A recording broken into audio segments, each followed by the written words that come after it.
আপনারাই তো 53 বছর রাষ্ট্রটা চালাই অবস্থা করছেন। 53 বছরে অনেক অর্জন, শুনেন 53 বছরে অনেক অর্জন, যারা 53 বছরে অর্জন দেখে না, শুনেন আমার কথার মধ্যে বলেন, যারা 53 বছর অর্জন দেখে না তারাই দেশটা চাই নাই, তারাই দেশটা চাই নাই।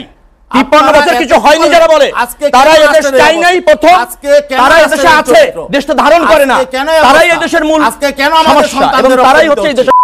আপনি যদি আমি সিম্পল কতগুলো কথা বলি, হয়তো বললে কে কিভাবে নিবে, আমি আমার কথা বলেই যাব। ধরেন রবিউল ভাই বললেন জাতীয় পার্টি একটা রাজনৈতিক দল, তার কার্যক্রম করবে, এতে আমার দ্বিমত নাই, করুক, কার্যক্রম করবে। জামাত রাজনীতি করতেছে, তাকে নিয়ে বহু কথা বলে, নানান জনের স্বাধীনতার বিপক্ষ শক্তি রাজনীতি সে করে। জামাতকে কিন্তু দায়িত্বশীল সব দল ব্যবহার করছে, জোট করেছে, ক্ষমতায় এসেছে, আন্দোলনে ডেকেছে।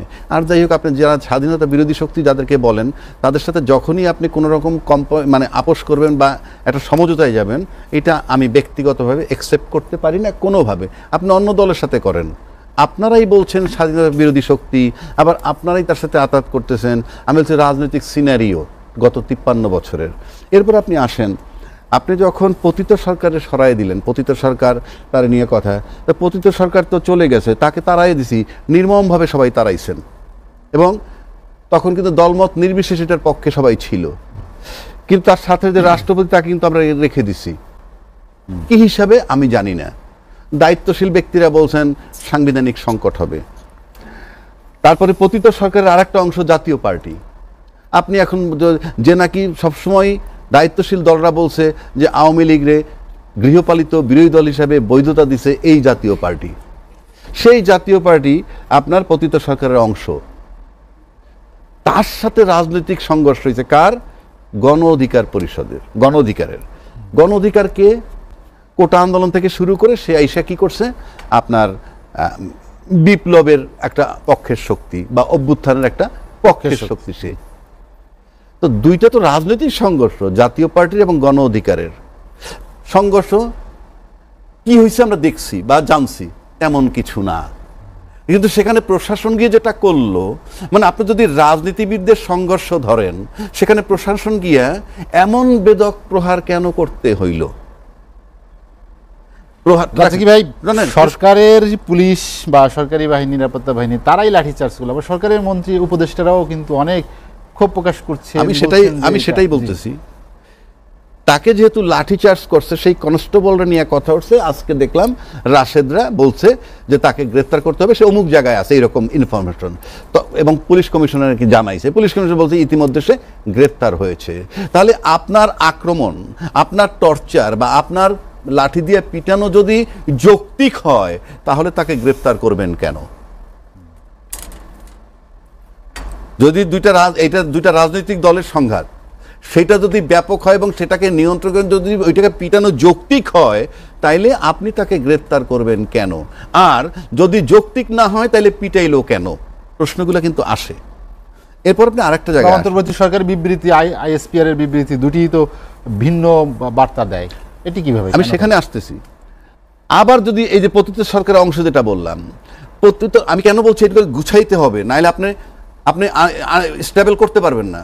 পতিত সরকারের 626 জন লোক যখন সেনানিবাসে আশ্রয় নিল, এরা পতিত সরকারের অংশ। একটা ক্যান্টনমেন্টে আমি নিশ্চিত করে বলতে পারি 626 জন লোক এভাবে ঢুকতে পারে না। ইট ওয়াজ পার্ট অফ প্ল্যান। ক্যান্টনমেন্টের ভিতরে কি আবাসিক হোটেল আছে থাকতে দেওয়ার জন্য? তাদের সেই তালিকা তো তারা প্রকাশ করেছে 10 মাস পরে। কিন্তু the moment you will get in, সরকারি কর্মকর্তাই বেশি। No, the moment you will get in, এটা লিস্ট হবে। ক্যান্টনমেন্ট খুব ডিসিপ্লিন জায়গা, অগোছালো জায়গা না। তারপরে যদি আসেন, পতিত সরকারের পক্ষে মুক্তিযোদ্ধারা বলছেন, দেখেন, পতিত সরকারের পক্ষে মুক্তিযোদ্ধা, একজন বিশিষ্ট মুক্তিযোদ্ধা বলছেন, যাকে বিএনপি সাসপেন্ড করছে। তিনি কি বলছেন? মুক্তিযুদ্ধের পক্ষের শক্তিকে একটা কালো শক্তি জামাত বিতাড়িত করছে। কালো শক্তি জামাত, এতে দুইটা মেসেজ সে দিচ্ছে। একটা মেসেজ কি, অন্য কোনো দলের কোনো রোল নাই, বিএনপিরও রোল নাই। দুই, মুক্তিযুদ্ধের পক্ষের শক্তি তারাইছে, মুক্তিযুদ্ধের বিপক্ষের শক্তি, অভ্যুত্থান কিছু না। এখন সেই মুক্তিযোদ্ধা নিয়ে আমার প্রশ্ন, 71 সালের মুক্তিযোদ্ধা আপনি, কোনো প্রশ্ন নাই, আপনি নিঃসন্দেহে একটা ভূখণ্ড আনছেন বুকের তাজা রক্ত দিয়ে। বাট মুক্তিযোদ্ধা কোনো দলের নয়, মুক্তিযোদ্ধা কিন্তু দেশের। একটা ক্রিকেট তারকা কোনো দলের না, সে দেশের। একটা অভিনেতা কোনো দলের নয়, সে দেশের। আর মুক্তিযোদ্ধার সহজ অর্থ কি জানেন? যেখানে অন্যায় সেখানে প্রতিবাদ। এটা হলো মুক্তিযোদ্ধা, যেখানে অন্যায় সেখানে প্রতিবাদ। 14, 18, 24-এর নির্বাচন নিয়ে অনেক বিতর্ক আছে, যেটা নির্বাচন হয় নাই। কিন্তু 91, 96, 2001, 2008 এই নির্বাচনগুলো নিয়ে আমাদের কাছে প্রশ্ন নাই। তাহলে মুক্তিযোদ্ধার যে দল 2008-এ ক্ষমতায় আসলো, 2009-এ যখন সেনা অফিসার হত্যা হইল 57 জন, 13 সালে যখন শাপলা চত্বরে অনেক ওলামা এবং মাদ্রাসার সাথে হত্যা হইল, মুক্তিযোদ্ধার চেতনাটা কোথায় ছিল? সে কি প্রতিবাদ করছিল? কারণ মুক্তিযোদ্ধা মানি যেখানে অন্যায় সেখানে প্রতিবাদ। যেখানে আয়নাগর করা হয়েছিল তার কি প্রতিবাদ ছিল? বিনা বিচারে হত্যা করছিল তার কি প্রতিবাদ ছিল? সে তো মুক্তিযোদ্ধা। আবারও বলছি, মুক্তিযোদ্ধা মানে যেখানে প্রতিবাদ সেখানেই আপনার, যেখানে অন্যায় সেখানে প্রতিবাদ। তাহলে এই মুক্তিযোদ্ধাদের উচিত ছিল কি? ওই ফ্যাসিস্ট সরকারে যখন সরাইছে, যারাই সরাক, শত শত ছাত্রের ডেড বডি যখন হইল, তখন ওই মুক্তিযোদ্ধা এসে বলা উচিত ছিল, আমরা 71 সালে যুদ্ধ করে একটা ভূখণ্ড এনেছি, আজকে আমরা বৃদ্ধ, তোমরা আমাদের সন্তান, তোমরা আমাদের নাতি, তোমরা 24-এ আরেকটা মুক্তিযোদ্ধা বুকে জড়ায় ধরেন। সেটা কি করেছেন? করেননি। বরং উল্টা মুক্তিযোদ্ধা বলতেছে তাকে রাজাকারের বাচ্চা। এ কোন মুক্তিযোদ্ধা? তো আপনি যদি এইগুলাকে ঠিক না করেন, আবার দেখেন বয়ানটা দেখেন, ঠিক করবে কি আসলে? মুক্তিযোদ্ধা আগে নিজে ঠিক হোক না, মুক্তিযোদ্ধা মানি তো প্রতিবাদ। আপনি তো সে আদর্শ নাই। আর একটা সুকৌশলের কথা বলি আপনাকে। রাজনৈতিক দলকে আপনি আক্রমণ করতেছেন কেমনে? ভাই আমি শেষ করিনি, আমি একটু আতাউর ভাইয়ের কাছে ঠিক আছে, জান আতাউর ভাই, মাওলানা গাজী আতাউর রহমান।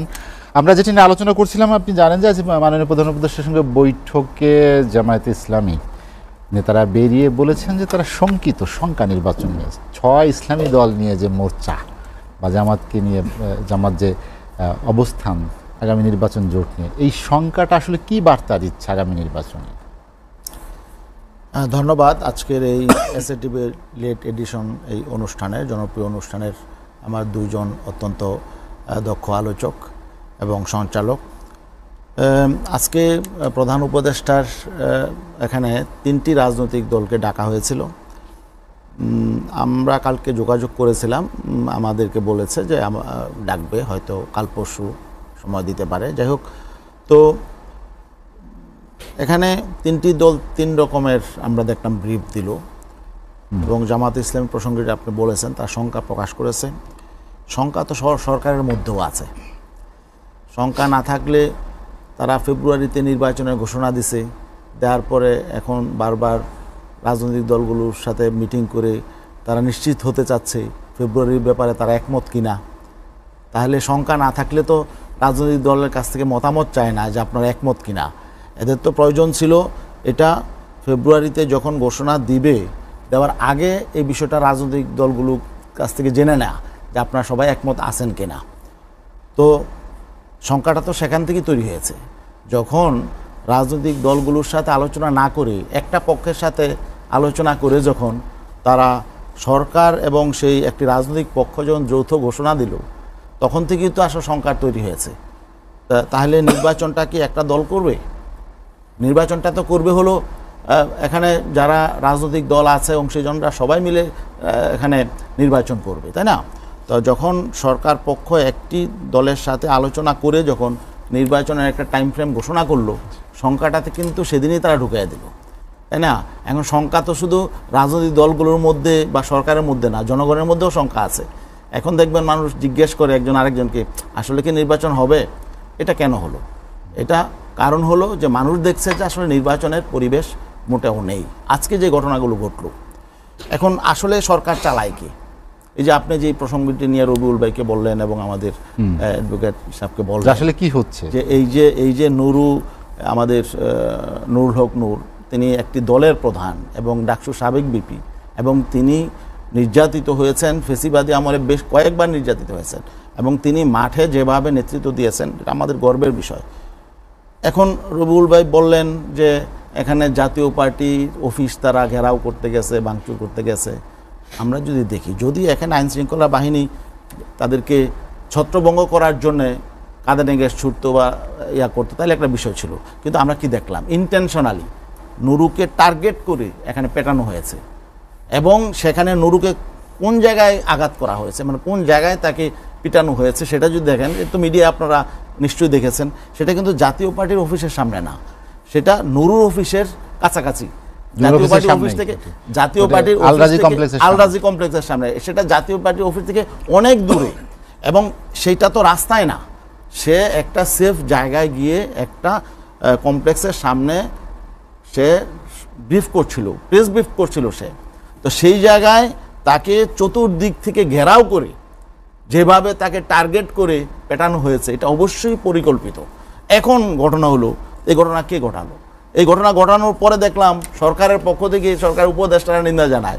তার মানে কি, তাহলে কি এখানে অন্য কারো নির্দেশে নুরুকে এভাবে প্রহার করা হলো, নির্যাতন করা হলো? তাহলে সরকার চালায় কি? তাহলে বোঝা গেল সরকারের ভেতরে আরও সরকার আছে। তাহলে সরকারের ভেতরে যদি আরও কয়েকটা সরকার থাকে, তাহলে কোন সরকার নির্বাচন করবে? এই সরকার করবে? নির্বাচন তো নির্বাচন কমিশন করবে, কিন্তু নির্বাচন করার আগে, নির্বাচনী যেই তফসিল ঘোষণার আগে তো কমপক্ষে একটা পরিবেশ তৈরির জন্য সরকারকে দায়িত্ব পালন করতে হবে। সেটা কে করবে? আজকে ঘটনা প্রবাহগুলো যে আপনি দেখেন, চট্টগ্রাম বিশ্ববিদ্যালয়ের ঘটনা, সেখানে অবশ্য সেখানে উস্কানির দায়ে বিএনপির একজন নেতাকে দেখলাম যে কি বড়ুয়া, উদয় কুসুম বড়ুয়াকে, তিনি বড় নেতা, বিএনপির নির্বাহী পরিষদের সদস্য, তাকে সকল পদ থেকে বহিষ্কার করা হলো। তাহলে বোঝা গেল সেখানেও ঘটনাটা পরিকল্পিত, পিছনে কেউ ইন্ধন দিয়েছে, উস্কানি দিয়েছে। ছোট্ট একটা ঘটনা নিয়ে আর নয়তো এত বড় ঘটনা ঘটতে পারে না। তাহলে বোঝা গেল এই সমস্ত ঘটনার পেছনে, সবগুলো ঘটনার পেছনেই কোনো না কোনো বড় প্ল্যান কাজ করছে। এখন বিএনপির ভিতরেও এরকম কেউ আছে কি না যারা ফেসিবাদকে পুনর্বাসিত করার জন্যে, প্ল্যান প্রোগ্রাম করার জন্য তারা নিয়োগ করছে? অনেক বড় অঙ্কের টাকা নাকি শেখ হাসিনা এখানে ইনভেস্ট করার জন্য বিভিন্ন পক্ষ থেকে নিচ্ছে। তো সেখানে কি বিএনপি তো এই ইনভেস্টের ভাগ দু একজন পাইছে কিনা জানি না, আর নয়তো এইভাবে উস্কানি কীভাবে দিল। আরেকটা বিষয় দেখেন যে নুরুর ঘটনাটার পরে এখানে আমরা ইসলামী আন্দোলন বাংলাদেশের সকল রাজনৈতিক দল, ফেসিবাদ বিরোধী রাজনৈতিক দল, তারা কিন্তু আমরা পরিষ্কার বলছি যে জাতীয় পার্টি কেন নিষিদ্ধ হবে না, তাদের কার্যক্রম কেন নিষিদ্ধ হবে না? যদি আওয়ামী লীগের কার্যক্রম নিষিদ্ধ হয় তাহলে কেন হবে না? ইনু এবং মেনন যদি গ্রেফতার হতে পারে, কারাগারে যেতে পারে, তাহলে জিএম কাদের কেন যাবে না? এদের মধ্যে পার্থক্যটা কি, তাই না? এখানে রবিউল ভাইয়ের দল কিন্তু স্পষ্ট বলছে যে না, এটা তারা এদের নিষিদ্ধ ওইভাবে চায় না। তো এখন ঘটনা হলো যে তাদেরকে মাঠে রেখে নির্বাচন কিভাবে হবে? সংঘাত হবে, সহিংসতা হবে, এবং সেটা কে নিয়ন্ত্রণ করবে? এখন জাতীয় পার্টির মতো দলকে যদি আপনি এখন মাঠে রেখে দেন এবং তাকে আবার ওপেনে রাজনীতি করার সুযোগ দেন, তাহলে তো পাড়ায় মহল্লায় মারামারি, সংঘাত, সহিংসতা তৈরি হয়ে যাবে। তো এটা কে কন্ট্রোল করবে? তাহলে জাতীয় পার্টিকে এখন রাজনীতি করার সুযোগ দেওয়ার অর্থ হলো নির্বাচনকে আরও নিশ্চিত করে দেওয়া, এবং সেটা কারা করছে, এটার পেছনের শক্তি কারা, কারা এগুলো করছে খুঁজে বের করা দেওয়া দরকার। এখন নুরুকে এই যে নির্মমভাবে প্রহার করা হলো, এটা একেবারেই অ্যালার্মিং। এর পেছনেও নিশ্চয়ই কোনো শক্তি আছে, আর নয়তো একটা দলের প্রধান, ফেসিবাদ বিরোধী আন্দোলনের একজন বড় স্টেক হোল্ডার এবং বড় নেতৃত্ব দানকারী একজন লোক, তাকে এইভাবে প্রহার করা হলো। সেক্ষেত্রে আমরা আসলে সরকারের যেভাবে অ্যাকশন নেওয়া দরকার ছিল সেটা কিন্তু আমরা। গাজী আতাউর রহমান, আমরা একটা বিরতি নিতে চাই, বিরতির পর আবার আসবো। নয় শেখ রবিউল আলম বেশ কয়েকটি প্রশ্ন সামনে নিয়ে এসেছেন গাজী আতাউর রহমান। তিনি বলেছেন যে নির্বাচন যদি হয় তাহলে কি একটি দল নির্বাচন করবে নাকি সবাইকে নিয়ে করবে? এখনকার পরিবেশ আসলে সেরকম কিনা, সেরকম একটি প্রশ্ন যেমন প্রথমেই রেখেছেন। নির্বাচন ভয় পায় বা নির্বাচন ফেস করতে চায় না, জনগণের সরকারও হতে চায় না, তো তাকে কিভাবে নির্বাচনে আপনি রাখবেন? এটা আমাকে একটু বোঝান তো। নির্বাচনের পরিবেশ নেই, তো এই সরকার যদি নির্বাচনের পরিবেশ তৈরি করতে না পারে, তাহলে কে নির্বাচনের পরিবেশটা তৈরি করবে? রাষ্ট্রটা কে চালাবে? কে চালাবে রাষ্ট্রটা? আপনি আমাকে একটু বুঝান। জনগণ কাকে রাষ্ট্র চালানোর বা তার শাসনভারের দায়িত্বটা কাকে দেবে, কি প্রক্রিয়া দেবে, একটু বুঝান আমাকে। সবই খারাপ।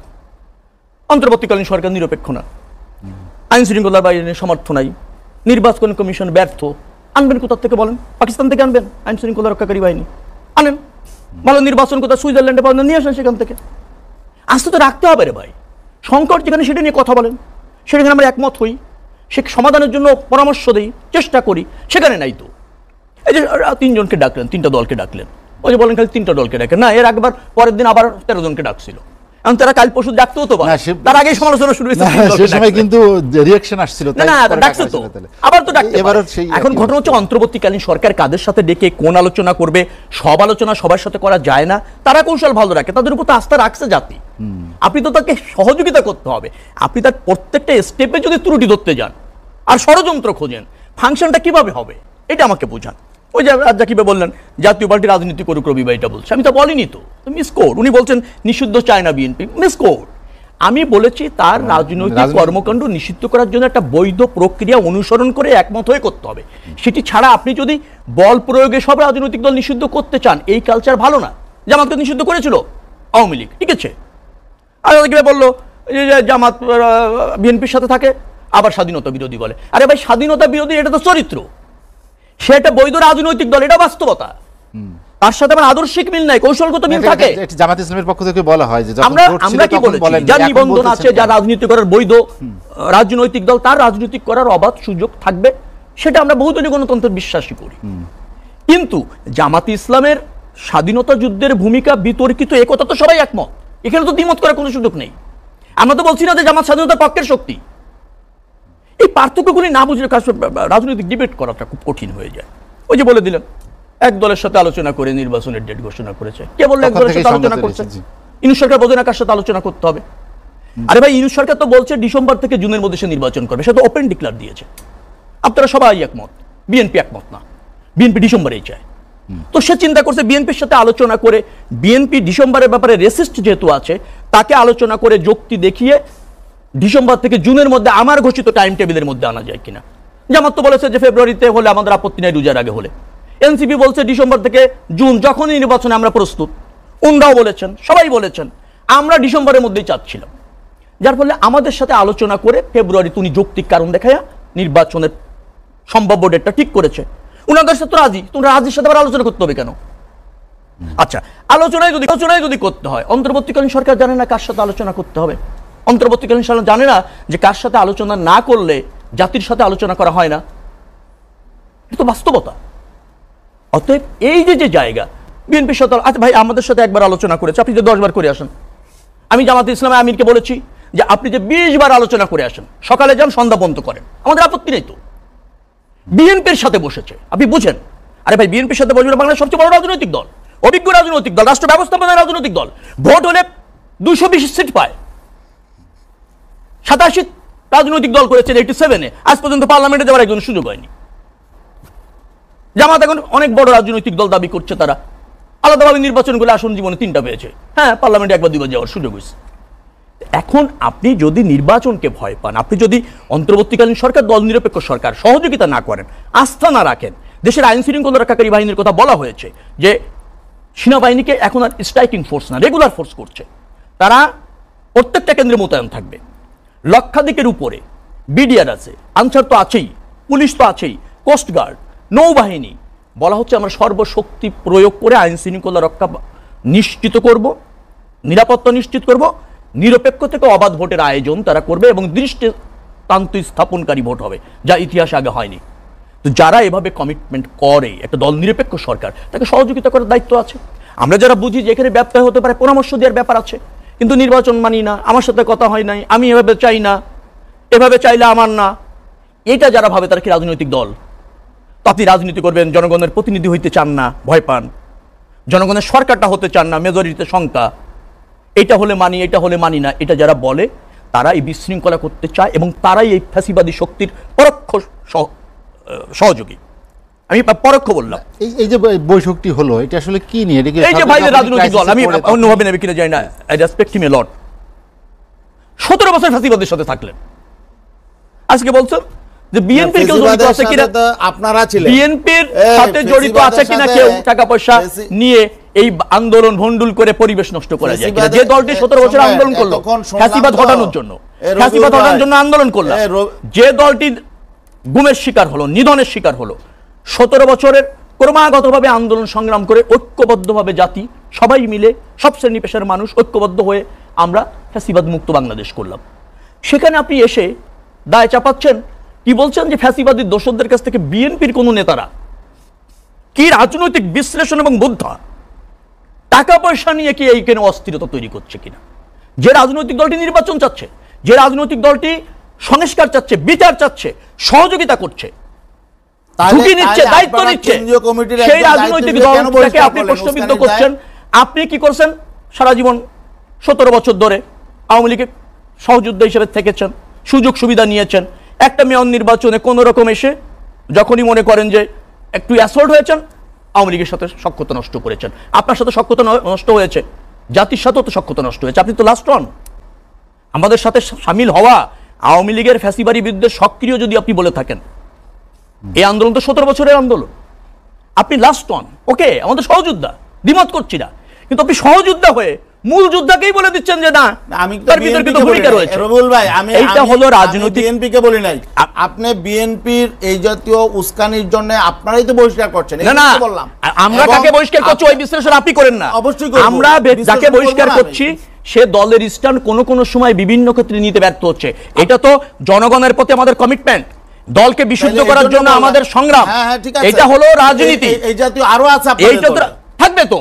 আমাদের দেশে আপনি 85% বিএনপি করে। আমি তো আপনার দলের ব্যাপারে বললাম, আপনাদের দলে আপনার লোকটা কোথায়, আপনার সংগঠনটা কোথায়, আপনাদের বড় দল, আপনার আছেটা কি, আপনার রাষ্ট্র দর্শনটা কি, আপনার মূলনীতি কি, আপনার ঘোষণাপত্র কি, আপনি কবে পার্লামেন্টে গিয়েছেন, কবে রাষ্ট্র ব্যবস্থাপনা করেছেন, আপনি জানেনটা কি? আচ্ছা, হিদায়াত করে দাও। আপনারাই তো 53 জনমতের ভিত্তিতে, আপনারাই তো 53 বছর রাষ্ট্রটা চালাই অবস্থা করছেন। 53 বছরে অনেক অর্জন, শুনেন, 53 বছরে অনেক অর্জন। যারা 53 বছরের অর্জন দেখে না, শুনেন আমার কথার মধ্যে বলেন, যারা 53 বছর অর্জন দেখে না, তারা এই দেশটা চাই নাই, তারা এই দেশটা চাই নাই। 53 বছর কিছু হয়নি যারা বলে, তারা এই দেশ চাই নাই প্রথম, তারা এই দেশে আছে, দেশটা ধারণ করে না, তারাই এই দেশের মূল সমস্যা এবং তারাই হচ্ছে এই দেশের শত্রু, তারাই রাষ্ট্রদ্রোহী।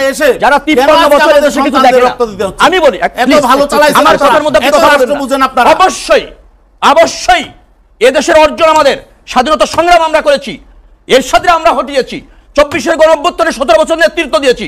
আমি আবারও বলি, যারা 24 বছরে বাংলাদেশে কিছু দেখে না, তারা এদেশ চায়নি, তারা এদেশে থাকে, এদেশ লালন করে না, এদেশ ধারণ করে না, তারাই হচ্ছে রাষ্ট্রদ্রোহী এবং তারাই হচ্ছে দেশের শত্রু। এই বয়ান আওয়ামী লীগের বয়ান।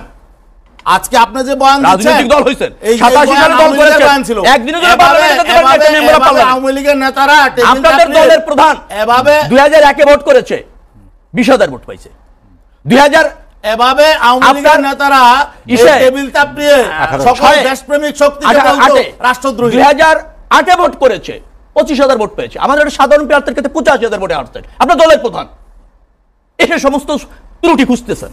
না না, কে কত ভোট পায় এটা দেখা যাবে। এখন আপনি আগামী অতীতটা দেখেন, সুষ্ঠু নির্বাচন আসুক, অতীতটা দেখেন, কোন কেন্দ্রে নির্বাচন করে 2000 ভোট পেয়েছেন নাকি জীবনে দেখেন। আর আপনার এখানে এই জাতীয় দম্ভ আওয়ামী লীগ দেখাইতো। 87 এ দল করেছেন ভাই, বলি 87 এ দল করেছেন, অনেক নির্বাচনে অংশ নিয়েছেন, কোন কেন্দ্রে 2000 ভোট পাবেন। আমরা আবার শুনবো আপনার কাছে সকল শক্তিকে তারা রাষ্ট্রদ্রোহী বলতো। আজকে রবিউল ভাই আপনি যেভাবে বলছেন দেশপ্রেমিক শক্তিকে রাষ্ট্রদ্রোহী বলছেন, এভাবে তারা বলতো। মানে অনেক কিছু আছে, অনেক 53 বছর কিছু হয়নি বলছেন যে এগুলো সব ঠিক করতে হবে, সব ঠিক করে আসলে যে ভালো ভোটে কিভাবে যাবে। আপনি যদি একটা নির্বাচন তো অবশ্যই হইতে হবে একটা গণতান্ত্রিক দেশে, কিন্তু কিভাবে আপনি সবগুলো, কিন্তু আপনি নির্বাচন তো একমাত্র মাপকাঠি না, একমাত্র মাপকাঠি নির্বাচন না। যদি তাই হইতো, আজকে মনে করেন যেমন রবিউল ভাই বলল, ওই কোস্ট গার্ড থাকবে, কারা কারা আর্মি থাকবে, বিজিবি থাকবে। আচ্ছা, আপনি আমাকে বলেন, যে কথাটা আমি বারবার আবার বলতেছি, আপনি ক্যান্টনমেন্ট একটা রেজিমেন্টের সুন্দর একটা গুছানো জায়গা, আপনি ক্যান্টনমেন্টে কিন্তু কেউ অ্যাপয়েন্টমেন্ট নেবেন, আপনার নাম টাম লেখা সুন্দর আপনাকে একটা অ্যাপয়েন্টমেন্ট দিবে। ক্যান্টনমেন্ট একটা ব্যতিক্রম জায়গা, ডিসিপ্লিন ফোর্স। যেই ক্যান্টনমেন্টে আপনি 626 জন লোককে আশ্রয় দিলেন পতিত সরকারের, এবং তাদের তালিকা আপনি 10 মাস পরে দেন, ভালো কথা, 10 মাস পরে দিচ্ছেন, অসুবিধা নাই, দিলেন 10 মাস ফ্রম সেকেন্ড ডেতে তালিকা পাওয়ার কথা, এটা সিস্টেম। আমি তো আপনার জান না, যেদিন চাইবে সেদিনই পাবে, মুহূর্তে আধা ঘন্টায় পাবে। আপনি 10 মাস পরে দিচ্ছেন সেটা। তাহলে তারপর বললাম জাতীয় পার্টি স্বৈরাচারের দোসর, সে যে দাপটে সেদিন করলো, তাকে কিন্তু প্রশাসন নুরুরে সিম্পলি একটা গাড়িতে তুলে নিয়ে যেতে পারতো, তারপরে দূরে গিয়ে ছেড়ে দিতে পারতো। ট্যাকেল করতে হইলে এটা বুঝাই যায় পরিকল্পনা। এটা একটা বার্তা যে জাতীয় পার্টিটা কে। কিন্তু আমি বলি বিবৃতি আপনি দেখেছেন যেখানে সেনা সদস্য আহত হয়েছেন 5 জন, সেটা উল্লেখ করা আছে, ইট আহত 50 জনক। আপনি তো আমি ওইটাকে আমি বলতেছি না, সরকারের বিবৃতি তার ঠিক আছে আহত হোক, মানে ওই ঘটনা ওই পর্যন্ত যাবে কেন? 1 2 হচ্ছে আপনি এটা একটা বার্তাটা কি? এই জাতীয় পার্টি সিম্পল জাতীয় পার্টি না, এই জাতীয় পার্টি এক ঘোড়া ছিল, মানে এক ঘুয়ে যেকার বলি আমি, এক ঘোড়া, কেউ তাকে রিসিভ করে নাই। সময়ের ব্যবধানে কিন্তু সে একটা উইন্ডো ওপেন করছে, যে উইন্ডো দিয়ে সে আওয়ামী লীগের সাথে কথা বলছে। এবং আপনি দেখবেন সামনে, আপনাকে আমি বলছি, যদি এই ধারায় চলতে থাকে জাতীয় পার্টি বড় বড় মিছিল করবে 2টা দাবি নিয়ে। 1 পিয়ার পদ্ধতি, 2 তত্ত্বাবধায়ক সরকার অধীনে নির্বাচন। পিয়ার পদ্ধতি মানে প্রপোর্শনেট, তার মানে আওয়ামী লীগ, জাতীয় পার্টিতে এই অবস্থানই নাই, যদি 40টা সিট পায় আওয়ামী লীগ যদি ভোট দেয় পাবে, পিয়ার পদ্ধতি। আর তত্ত্বাবধায়ক সরকার অধীনে চাওয়া মানে হচ্ছে ইউনূসের অধীনে নয়, এবং ইউনূসকে অপসারণ করাটা তাদের একটা পরিকল্পনা আছে, এটা বার্তা। তা নাহলে আপনি জাতীয় পার্টি, 626 শেল্টার, রাষ্ট্রপতি এখনো রয়েছে, আবার ওই যে আতাউর রহমান সাহেব বললেন সরকারের মধ্যে সরকার, ওই যে আসিফ মাহমুদ, সেও বলতে এটার দায় সরকারের। কথাটা বুঝছেন? সরকারের থেকে কিভাবে এটা বলে, সরকার থেকে কিভাবে বলে, আপনি ওইভাবে হিসাব করে দেন। একটা লিঙ্কটা দেখেন না, সেই মুক্তিযোদ্ধার গালি, রাজাকারের বাচ্চা বইলা, আপনি তো কোনো শর্ত নাই। এই 24-এর যে আন্দোলন যারা করছে সমস্ত মুক্তিযোদ্ধার এটার পক্ষে থাকতে হবে বিনা শর্তে। যে দলের থাকেন এই আন্দোলনের পক্ষে থাকতে হবে। এই আন্দোলনকারীদেরকে যখন বলা হয় যে রাজাকারের বাচ্চা, আমি নিশ্চিত করে বলতে পারি সেই মুক্তিযোদ্ধা দেশপ্রেমিক নয়। পরিস্থিতির মনে হচ্ছে যে মুখোমুখি দুটোই। আমি বলতেছি আপনি এই যে বিভেদটা, তারপরে এই যে আমরা আলোচনায় বসতেছি, বারবার আলোচনায় বসতেছি, আপনি কি দলের চিন্তাটা বেশি করে নাকি রাষ্ট্রের চিন্তা বেশি? প্রত্যেকটা দল তার নিজ নিজ চিন্তা করে বেশি। যেমন ধরেন জামাত পিয়ার চায় কেন? সে সিট পাবে। বিএনপি পিয়ার চায় না কেন? ইসলামী আন্দোলনও চায় না, এরা চাচ্ছে তারা সিট পাবে। বিএনপি চাচ্ছে না কেন? সে জানে আমি এককভাবে 2/3 মেজরিটি পেয়ে যাব। তার মানে প্রত্যেকটা দলের চিন্তা করে, রাষ্ট্রের চিন্তা করে না। রাষ্ট্রের চিন্তা করতে হলে আপনাকে যে কোনো দল একটা বৃহৎ মানে একটা বড় বিরোধী দল ভাবতে হবে গণতান্ত্রিক দেশে। সুতরাং গণতান্ত্রিক দেশে একটা বড় বিরোধী দল পাওয়ার ওয়ে কি? তাদের জবাব হইলো আমরা যদি না পাই তাহলে কি হবে? তাহলে কোন পদ্ধতিতে পাওয়া যেতে পারে সেই পদ্ধতি আপনাকে অবলম্বন করতে।